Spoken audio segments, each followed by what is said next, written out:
श्री स्वामी समर्थ. शुभ दीपावली. दीपावलीच्या सर्वांना खूप खूप खूप शुभेच्छा. आपलं पुन्हा स्वागत आहे आपल्या चॅनलवर, ब्रह्मांड नायक या चॅनलवर. आज आपण जाणून घेणार आहोत नरक चतुर्दशी याचा अर्थ, यामागची पौराणिक कथा आणि या दिवशी केले जाणारे खास धार्मिक विधी. कथा अशी आहे, नरकासूर हा भूमीचा पुत्र असल्यामुळे त्याचे नाव भौमासूर असे ठेवले गेले. त्याने त्रैलोक्यात प्रचंड अत्याचार केले आणि देवमाता आदितीची कुंडले चोरली. अखेरीस देवादिकांच्या विनंतीवरून श्रीकृष्णाने सत्यभामेच्या मदतीने नरकासुराचा वध केला. या वधानंतर नरकासुराच्या कैदेतून 1600 स्त्रियांची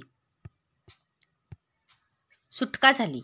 हा वध आश्विन कृष्ण चतुर्दशीला झाला आणि या दिवसापासूनच नरक चतुर्दशीचा सण साजरा केला जातो. या दिवशी पहाटे उटणे आणि तेल लावून अभ्यंग स्नान केलं जातं. असं मानलं जातं की या स्नानाने शरीर आणि मन दोन्ही देखील शुद्ध होतं आणि पापांचा नाश होतो.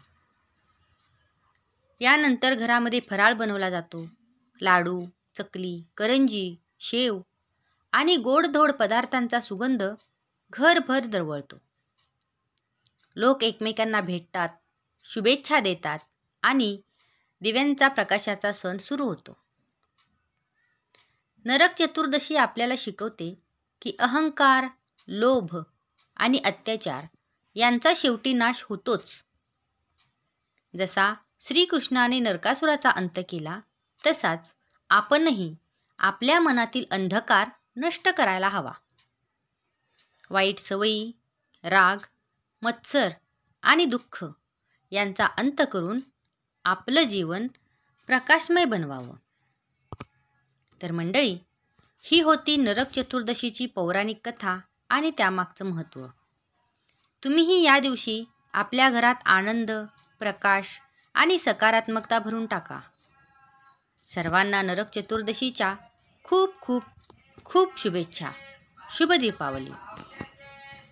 यासारख्या अधिक आध्यात्मिक, धार्मिक आणि प्रेरणादायी माहितीसाठी आजच आपल्या चॅनलला सबस्क्राईब करा, लाईक करा आणि शेअर करा. श्री स्वामी समर्थ.